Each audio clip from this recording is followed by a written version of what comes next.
Assalamualaikum warahmatullahi wabarakatuh. Welcome to Elvina Edukasi. Apa kabar abang kakak semua? Semoga kalian selalu dalam keadaan sehat walafiat dan selalu dalam lindungan Allah Subhanahu wa taala. Amin ya rabbal alamin.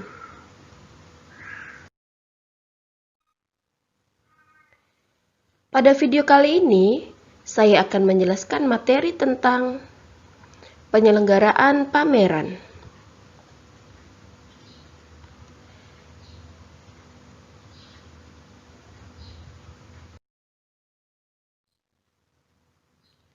Namun sebelum kita mulai, ada baiknya kita berdoa bersama. Berdoa mulai. Rabbi zidni ilma warzuqni fahma. Amin ya rabbal alamin. Berdoa selesai. Nah, langsung saja yuk simak penjelasan di video ini. Let's study together.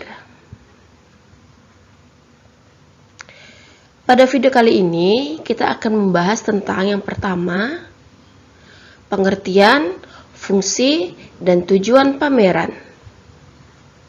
Yang kedua, kita akan membahas tentang perencanaan pameran. Yang ketiga, kita akan membahas tentang tahapan penyelenggaraan pameran. Yang keempat adalah evaluasi pameran.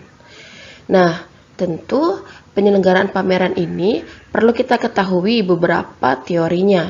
Karena mungkin saja setelah ini kalian akan menjadi seorang seniman, atau bahkan mungkin kalian akan menjadi orang yang menyelenggarakan sebuah pameran. Nah, tentu kalian harus tahu dong apa saja yang diperlukan, apa saja yang perlu direncanakan, apa saja yang perlu dipersiapkan untuk menyelenggarakan sebuah pameran. Nah, pada video kali ini kita akan membahasnya bersama.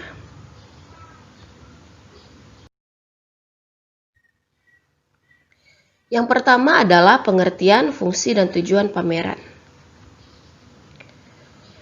Yang dimaksud dengan pameran adalah kegiatan yang dilakukan untuk menyampaikan ide atau gagasan lewat karya seni agar dapat diapresiasi banyak orang.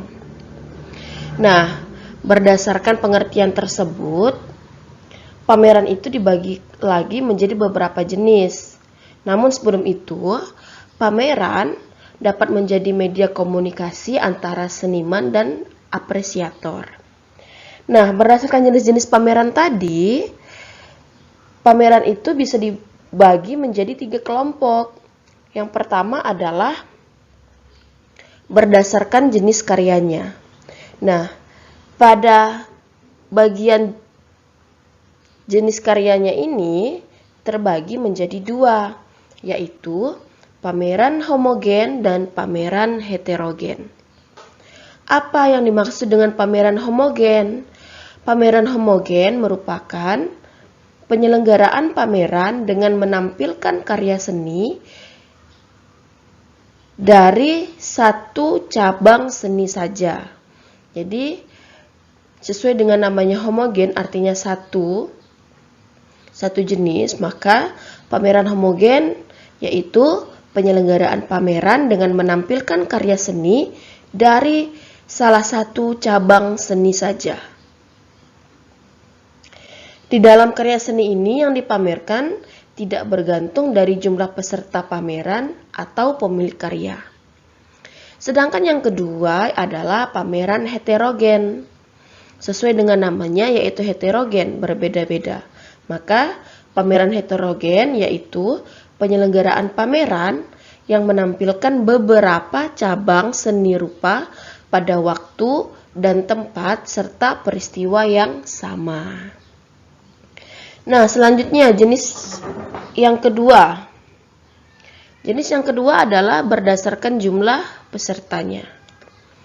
Berdasarkan jumlah peserta terbagi lagi menjadi 2, yaitu pameran tunggal dan pameran kelompok. Yang dimaksud dengan pameran tunggal yaitu pameran yang menampilkan beberapa karya dari seorang seniman saja.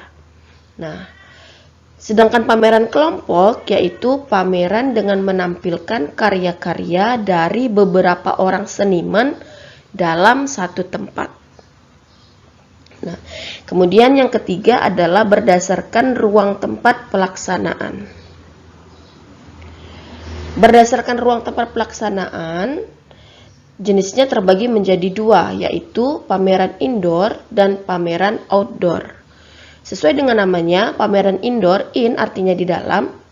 Pameran indoor yaitu pameran yang dilakukan di dalam gedung atau bangunan, misalnya di galeri, museum, mall, rumah tinggal, rumah sakit, hotel, atau restoran. Sedangkan pameran outdoor sesuai dengan namanya out artinya luar, yaitu pameran yang diselenggarakan di luar ruangan, misalnya di taman atau di lapangan. Nah, itu beberapa tadi jenis-jenis dari pameran.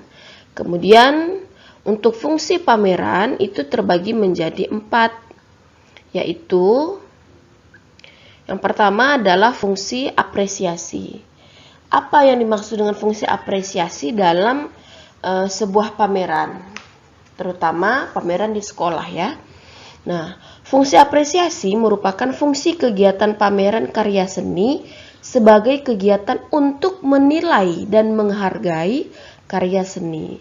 Digarisbawahi, yaitu fungsi apresiasi itu adalah fungsi kegiatan pameran karya seni sebagai kegiatan untuk menilai dan menghargai karya seni. Yang kedua adalah fungsi edukasi. Sesuai dengan namanya edukasi, yaitu tentang pendidikan ya. Jadi fungsi edukasi itu merupakan fungsi kegiatan pameran karya seni yang akan memberikan nilai-nilai ajaran terhadap masyarakat, terutama apresiator. Fungsi yang ketiga adalah rekreasi. Fungsi rekreasi merupakan fungsi kegiatan pameran karya seni untuk memberikan rasa senang, sehingga dapat memberikan nilai psikis dan spiritual, terutama hiburan. Yang keempat adalah fungsi prestasi. Fungsi prestasi merupakan fungsi kegiatan pameran karya seni yang dimaksudkan untuk mengetahui seniman yang berbakat yang disaksikan dari bentuk-bentuk kreasi yang ditampilkan. Kemudian tujuan pameran seni rupa di sekolah meliputi 3. Yang pertama adalah tujuan sosial dan kemanusiaan. Tujuan sosial dan kemanusiaan ini contohnya kegiatan pameran yang dilaksanakan dalam rangka menggalang dana kemanusiaan untuk misal musibah, untuk bencana dan sebagainya. Yang kedua adalah tujuan komersial.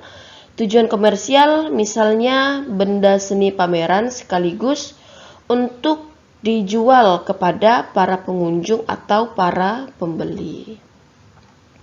Yang ketiga adalah tujuan yang berkaitan dengan pendidikan. Ini misalnya pameran yang diselenggarakan di sekolah atau memamerkan hasil karya siswa untuk penilaian hasil belajar siswa. Nah, selanjutnya adalah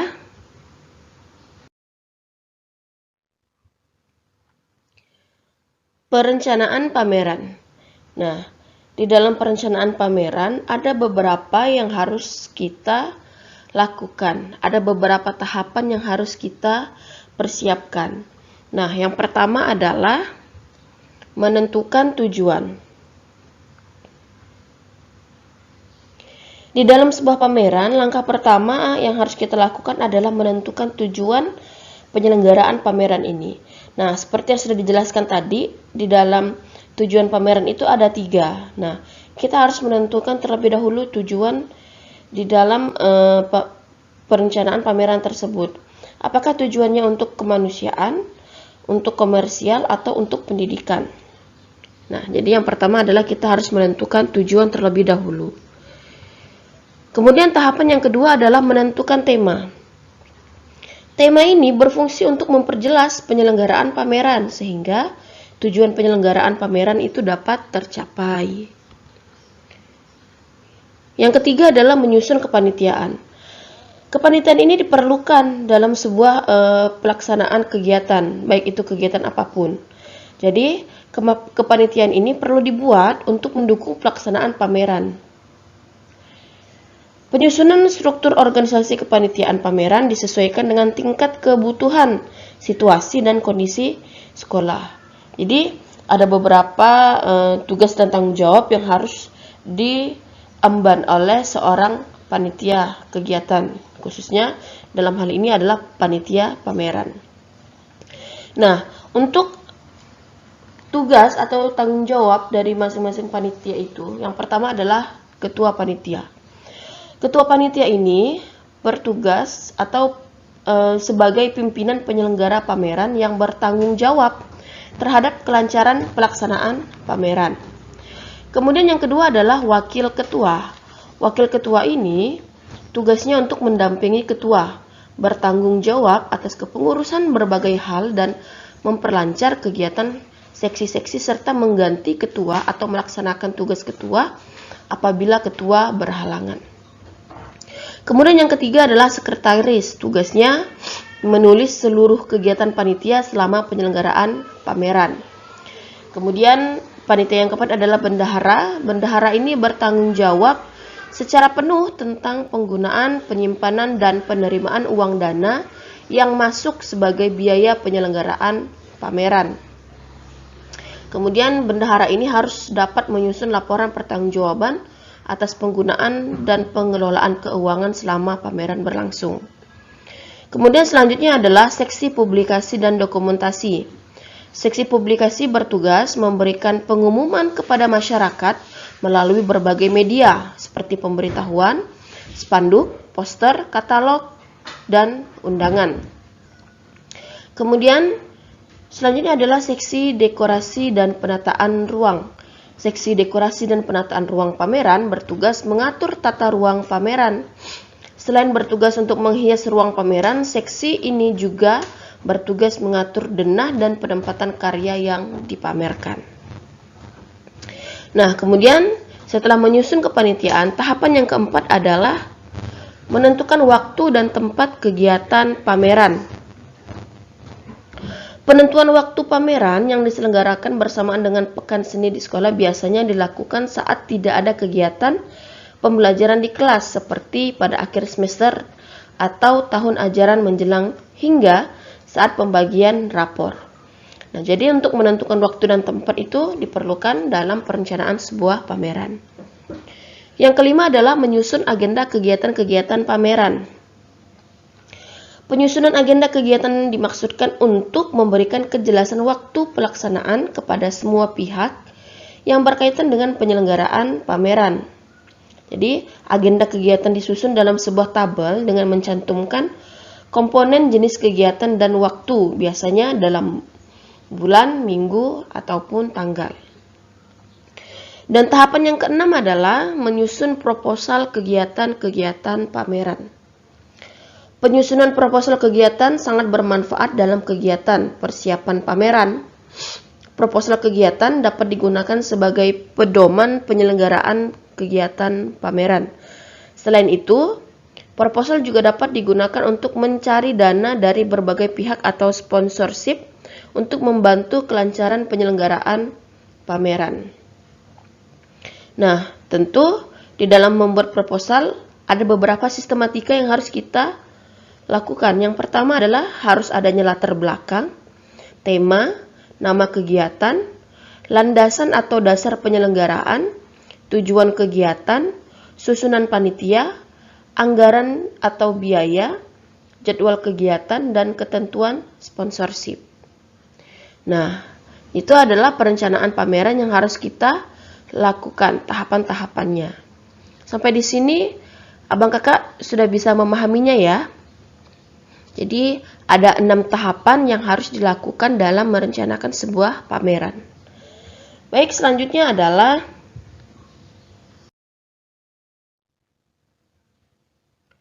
tahapan penyelenggaraan pameran seni rupa. Nah, setelah kita melakukan perencanaan pamerannya, ada beberapa 6 tahapan tadi. Selanjutnya adalah tahapan penyelenggaraan pameran seni rupa. Jadi ada beberapa tahapan yang harus kita lakukan untuk menyelenggarakan sebuah pameran. Kalau tadi perencanaannya, nah kalau ini adalah penyelenggaraannya. Jadi ada 6. Yang pertama adalah mengumpulkan karya seni yang akan dipamerkan. Karya seni rupa yang akan dipamerkan pada kegiatan pameran karya seni rupa di sekolah terdiri atas 2 jenis, yaitu karya seni rupa 2 dimensi dan karya seni rupa 3 dimensi. Nah, jadi yang pertama itu adalah mengumpulkan karya seninya terlebih dahulu. Nah, setelah mengumpulkan karya seninya, yang kedua adalah menyeleksi karya yang akan dipamerkan. Hasil karya yang dikumpulkan untuk pameran merupakan karya yang sudah terseleksi terlebih dahulu, sehingga karya yang akan dipamerkan adalah karya yang berbobot atau memiliki mutu yang baik. Itu tujuannya. Kenapa harus diseleksi? Nah, kemudian yang ketiga adalah mempromosikan kegiatan pameran dan menyiapkan dokumen pameran. Promosi yang dilakukan berkaitan dengan sasaran pengunjung yang ditargetkan. Jika sasaran pengunjung adalah masyarakat luas, maka promosi harus dilakukan secara maksimal dengan mencetak poster, plakat, dan spanduk yang dipasang di luar lingkungan sekolah. Akan tetapi, jika sasaran pengunjung hanya siswa dan orang tua siswa, cukup membuat beberapa poster yang ditempel pada papan pengumuman sekolah. Adapun orang tua dapat diundang melalui surat undangan. Nah, kemudian yang keempat adalah mempersiapkan tempat dan ruang pameran beserta seluruh perlengkapan. Pameran yang ideal memerlukan tempat yang baik dan memenuhi persyaratan. Tempat tersebut harus mampu mendukung seluruh aspek pameran dan bisa ditata dengan mudah. Selain itu, faktor pencahayaannya pun harus memenuhi persyaratan. Tempat ideal yang dapat digunakan untuk pameran adalah aula sekolah. Kemudian yang kelima adalah menata ruang pameran serta karya-karya yang akan dipamerkan.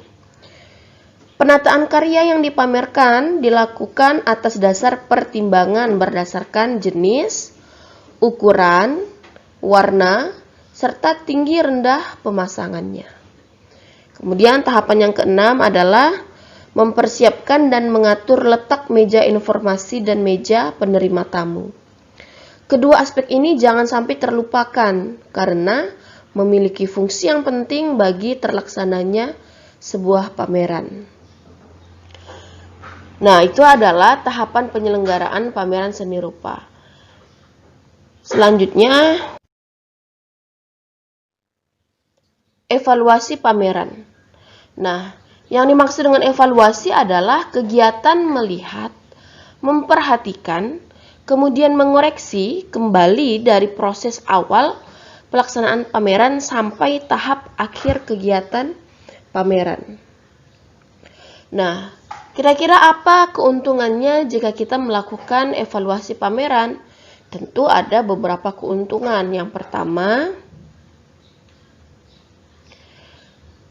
dari evaluasi yang dilakukan ini diharapkan kegiatan berikutnya dapat berjalan lebih baik dan lebih lancar dibanding pameran sebelumnya. Keuntungan yang kedua adalah kita bisa memprediksi anggaran. Jadi, prediksi anggaran itu dapat diketahui dengan akurasi sekitar 90%. Data yang lalu akan memberikan informasi mengenai jumlah anggaran yang akan dikeluarkan nantinya. Kemudian keuntungan yang ketiga adalah evaluasi merupakan sarana memperbaiki diri dan meningkatkan kualitas kegiatan sebuah pameran. Nah, kemudian untuk mengabadikan hasil evaluasi tersebut, biasanya sebuah kegiatan itu perlu adanya laporan pertanggungjawaban yang biasa dikenal dengan sebutan LPJ. Nah, kira-kira apa ya manfaat dari laporan pertanggungjawaban? Manfaat dari laporan pertanggungjawaban yang pertama adalah dapat dijadikan acuan untuk kegiatan berikutnya karena digunakan sebagai bahan perencanaan kegiatan ke depannya. Kemudian yang kedua, memberikan semangat para donatur sebab uangnya benar-benar digunakan dalam kegiatan. Nah, demikianlah materi mengenai penyelenggaraan sebuah pameran. Mudah-mudahan materi ini dapat dipahami dengan baik. Jika ada pertanyaan mengenai materi ini, silahkan ditulis di kolom komentar, sertakan nama dan kelas kalian. Semoga video kali ini bermanfaat. Saya ucapkan terima kasih atas perhatiannya. Saya akhiri, wabillahi taufiq walhidayah. Wassalamualaikum warahmatullahi wabarakatuh.